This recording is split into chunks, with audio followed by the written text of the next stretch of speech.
Stone Mountain First United Methodist Church, located 16 miles to the east of Atlanta, Georgia, is a story of faithful souls working together to spread the teachings of Jesus and to build a better community in which to raise their families. The first years of this settlement were spent clearing the wilderness, building homes, tilling the soil, and carrying on the duties of a meager existence. It was of no surprise that these sturdy souls began to think of meeting together to worship and give thanks to his many blessings.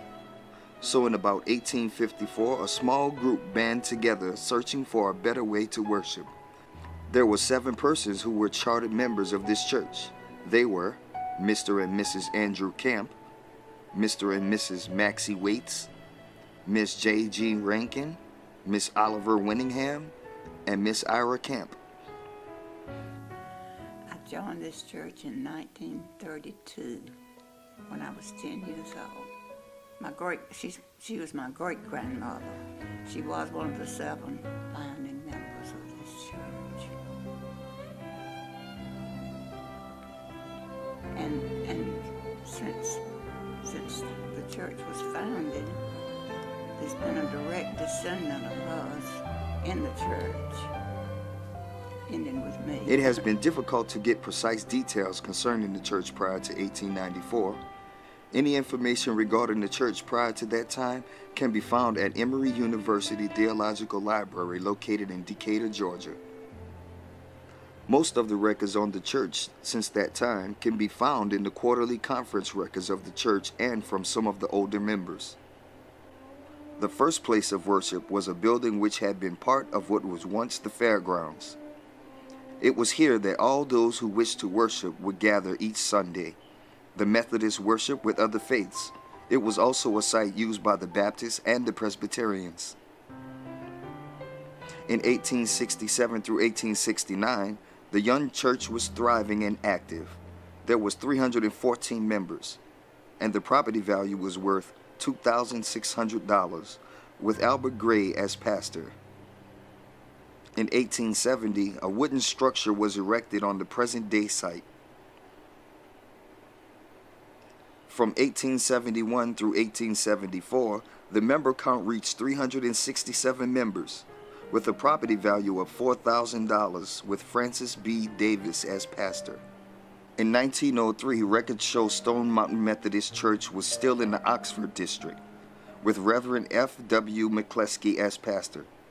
The Stone Mountain missions and circuit records include the following churches: Belmont, Clarkston, Wesley Chapel, and Stone Mountain.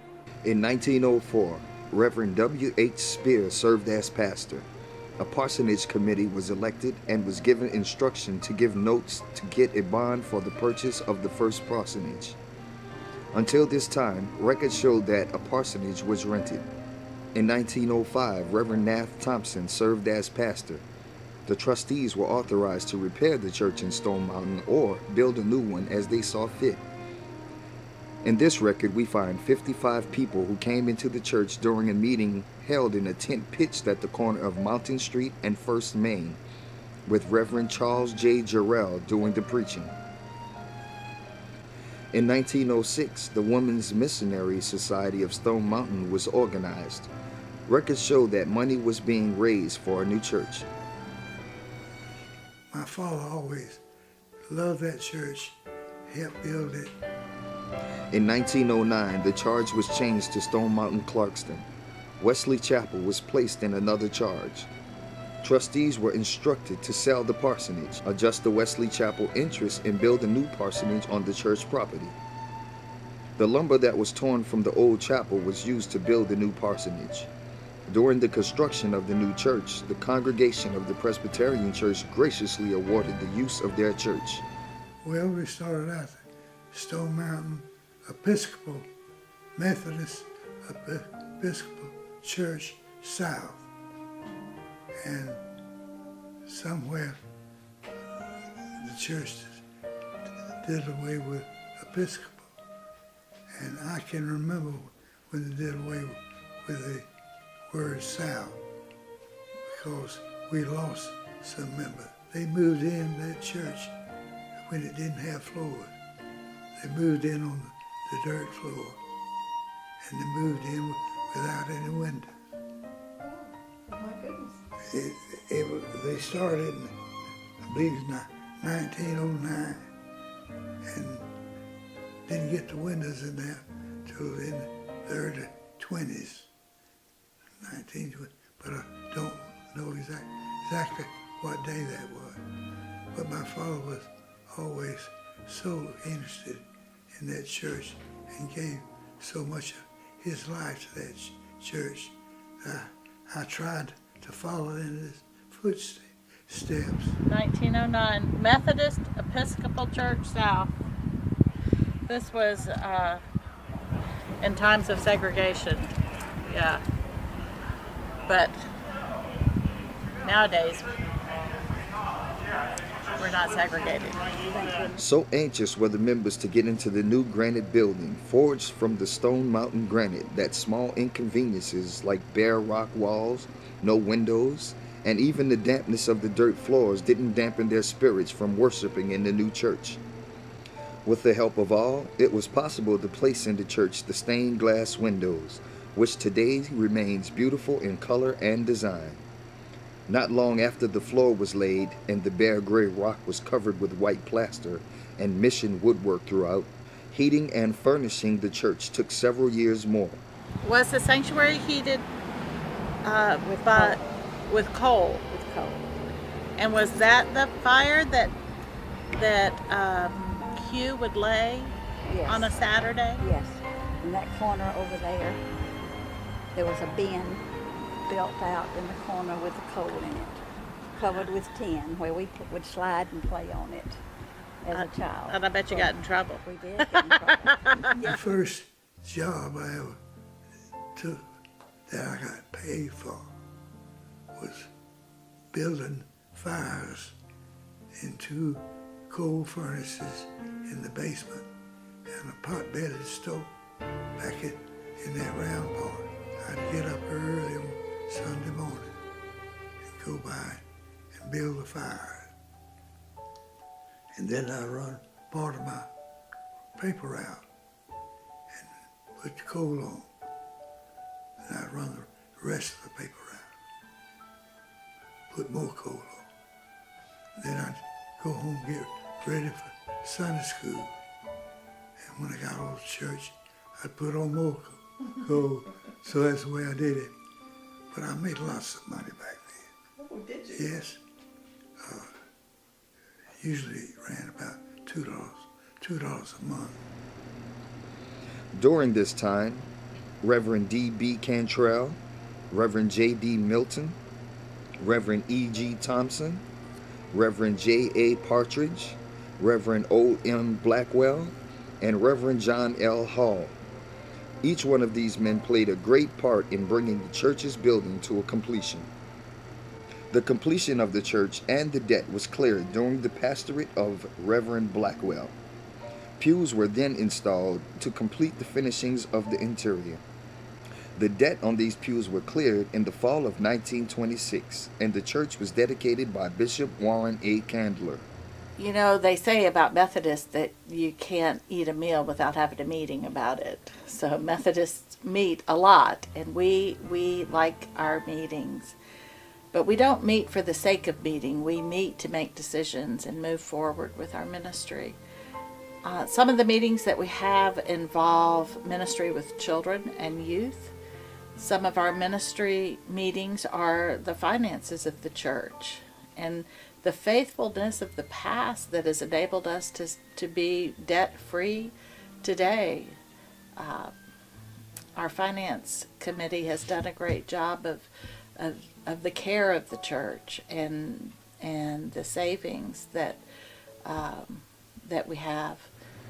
In 1947, Stone Mountain became a full-time station. Small membership. Our church partnered with Clarkston, and we were a 2-church mission. And we had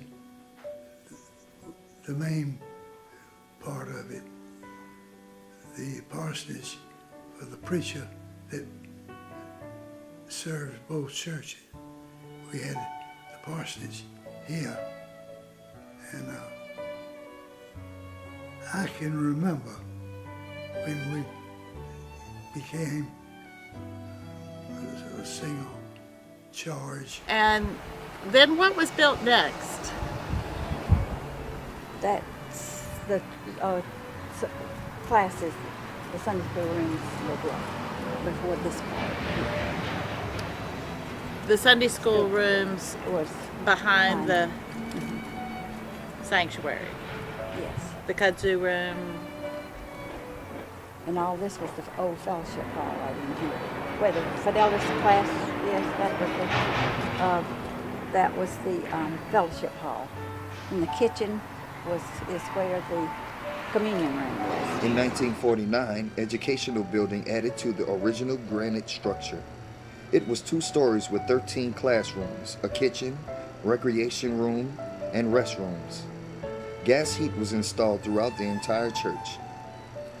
In 1950, the Methodist Youth Fellowship under the leadership of Lucille Lanford started the Easter sunrise service on top of Stone Mountain, which today attracts thousands of worshipers every Easter Well, morning. the first year, we had our own program planned, and there were men from the church that went with us. I think Mr. Scroggs took his guitar, and I think there was someone else, but I can't remember his name, went with us. And if I remember right, I'm thinking that our pastor, Reverend Jack Nichols, gave the message, but I can't remember all the details, but I do remember that the wind was blowing so hard we could hardly stand up on top, and we had to kind of go down the side a little bit to find a place to get under a rock where the wind wasn't blowing so far, but the sunrise was beautiful. And as other people heard about it, they had asked if they could come. The first Sunday, Miss Lucille and Lanford and Miss Skelton stayed at the church and fixed breakfast for us, and we had a breakfast waiting then when we got back. But it grew so fast that we soon had to stop that. Climbing the mountain, yes. I was first in the first group, I guess, that started climbing the mountain up on the lady was the piano player. We didn't have an organ at that time. She led the group up there. Miss Lucille Lanford was the leader of that group as we were youth, and we'd climb it each Easter. And we'd have a worship service there, and then return and come back to the church for the worship service here. In those days, they walked up. There was no lift or anything like that. That's right, they walked up. They walked There's no lift at all. No, it was a walk up. A careful walk up. In 1955 through 1957, under the leadership of Reverend Comer Brownlow, the sanctuary was renovated and a new brick parsonage replaced the old frame parsonage built in 1909. That parsonage served the church well for 50 years. In 1964, under the leadership of Reverend John Lindsay, the Granite Youth Building was constructed. The first floor consisted of a chapel, parlor, small kitchen, and nurseries. The second floor consisted of 5 classrooms, library, youth assembly room, pastor study, and secretary's office. Restrooms were put on both floors. And then you were on this building committee with the chapel. And are there 6 classrooms here? This was the nursery. Several of the rooms were for the nursery. How about that? Here, those back rooms. Yes. If you'll look in and see I think the bathroom Are low. And all that. Huh. It was like 3 classes were here.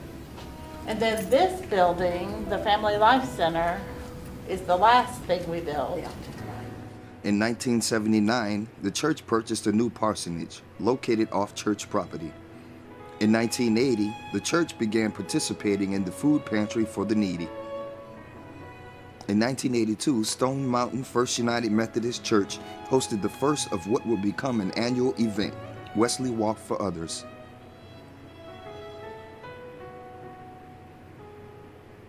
Well, I think it was an experience because you worked with the other churches that brought youth in here and would go and go to the mountain for the service there, for the Wesley Walk. And I think it was a inspiration to me for us to gather from other churches and go to get to work for that person. It was first established for the benefit of the Wesley homes, and unfortunately that complex went by the wayside. But it's been going on now for almost, 20 years, I guess. It's for the youth, young children now. Yeah.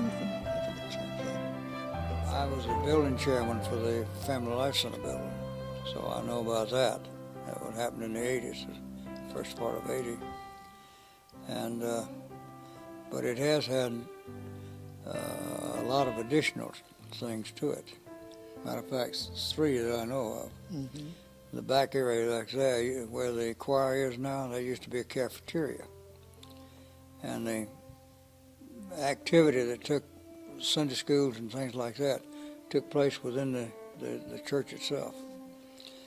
Charlotte Pittard, who just left here, was talking about being in the kindergarten up there where the choir room is now. So yes, there has been a lot of changes, and for the good, really. Expansion, shall we say. In 1987, the Family Life Center, consisting of a gymnasium, Sunday school rooms, nurseries, restrooms, and a banquet-style kitchen, was constructed. You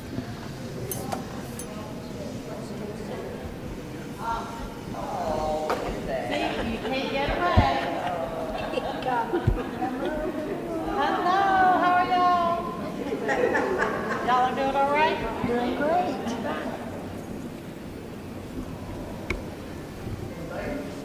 So, Charlotte, tell us about this room. See, this was the last building that was added. This was the last of, that was built. Bob Allred is all I remember. He was here when this was, so I don't know what year that was. And I think Marvin might have been head of the building committee when this was built. He was.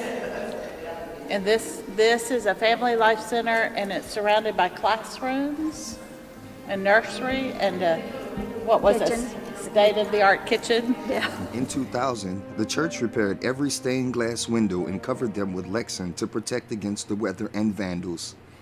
They also installed a beautiful new ceiling in the sanctuary.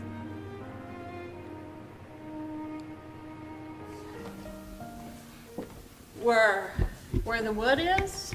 Mm-hmm. I bet that let a lot of light in. It did. It was different. But now this wood is so much prettier, Then it was so dark, all the wood. All the inside. finishing? Mhm. And had the big arch with the big round windows. Yes. Lights, I know you've seen Yes. those probably. In Barbara's wedding pictures, yeah. But they were in mine also. Huh. When I first came here, Bob Maxfield told me a story about the ceiling of the sanctuary.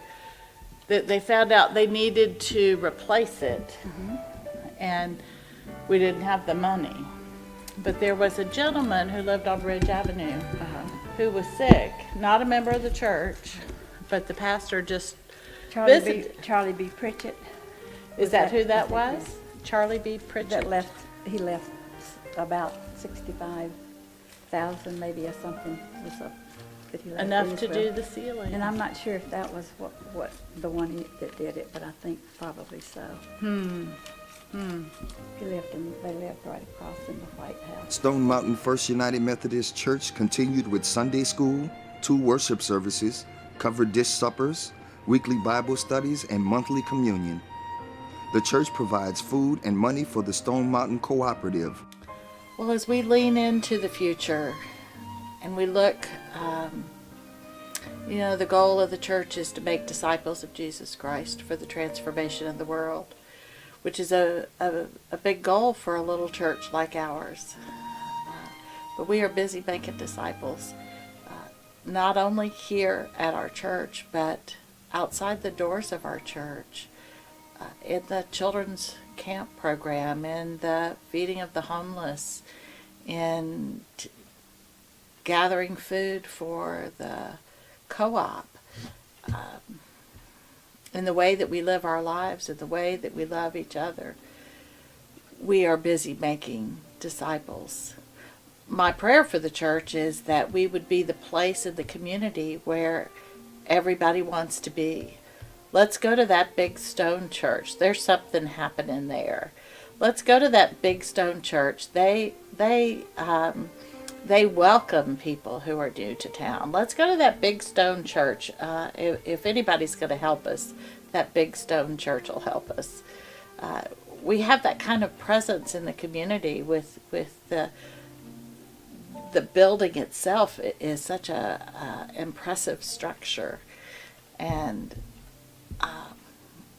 my prayer is that we would be the presence of Christ in this community. I think the church has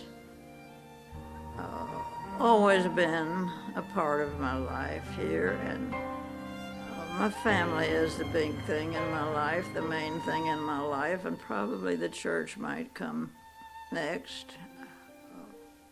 It is important to me, and I'm glad that we have the people that we have, the younger people we have that are in there working now in the church.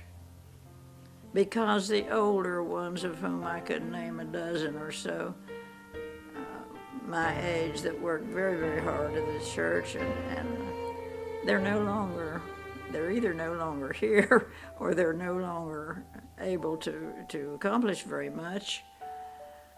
But they weren't somebody that dreamed about the future and worked for the coming kingdom. They were people that worked in the here and now and loved the church and loved the people and wanted the church to be the best that they could.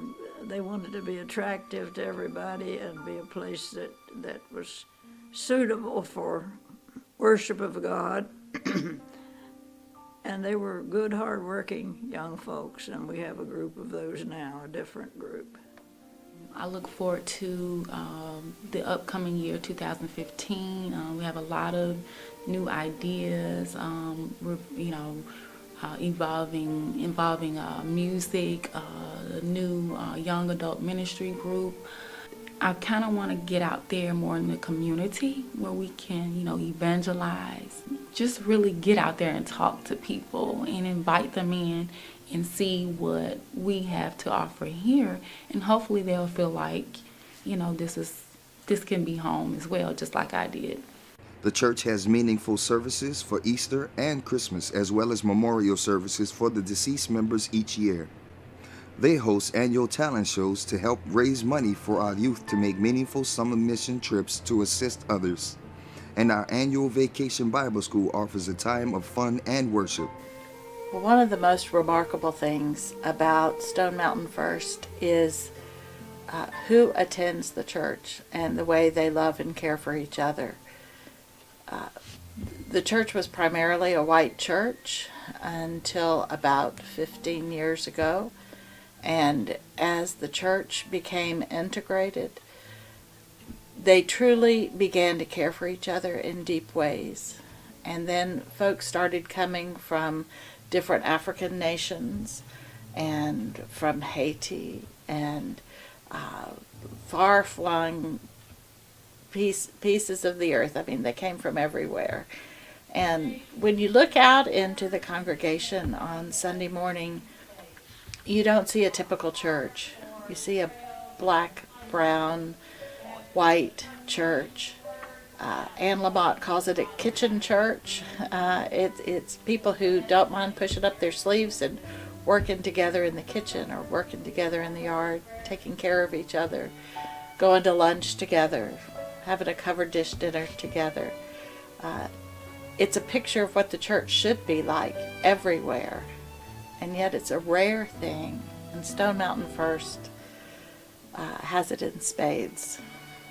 Well, I joined because after visiting, before I became a member, after visiting for so long, my dad is the youth pastor here, my grandmother, they, been members here for over 10 years.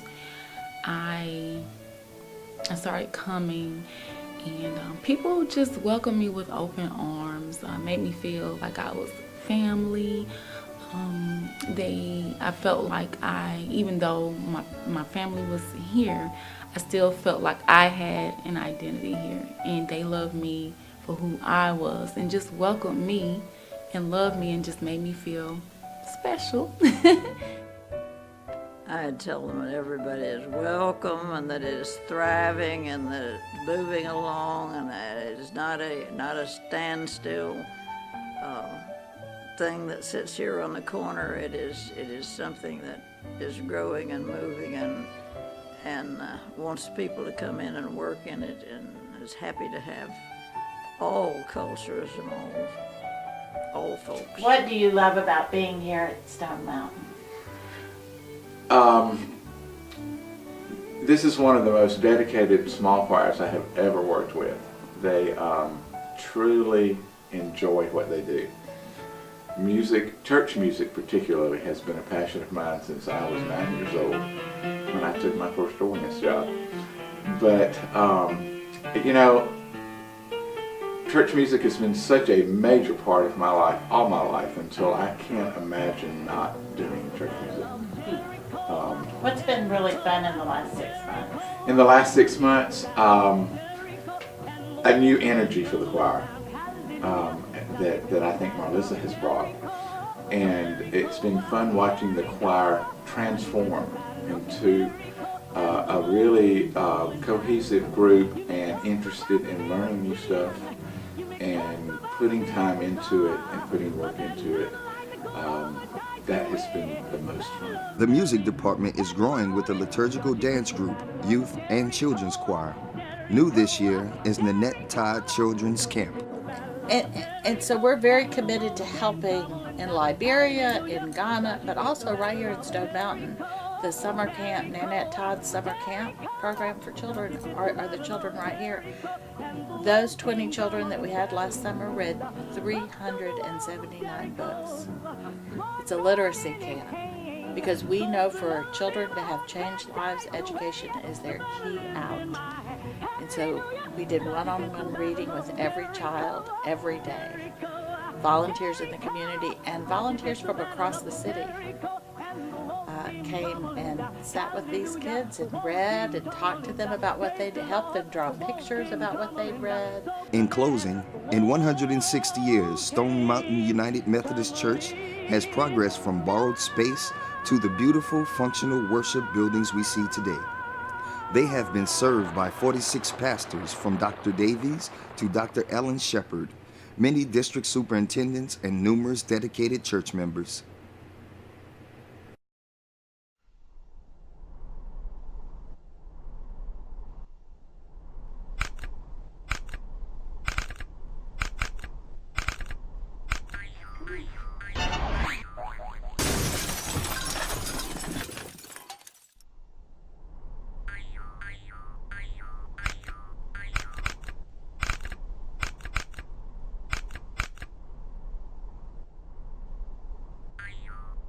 One and a two and a 1, 2, 3, 4.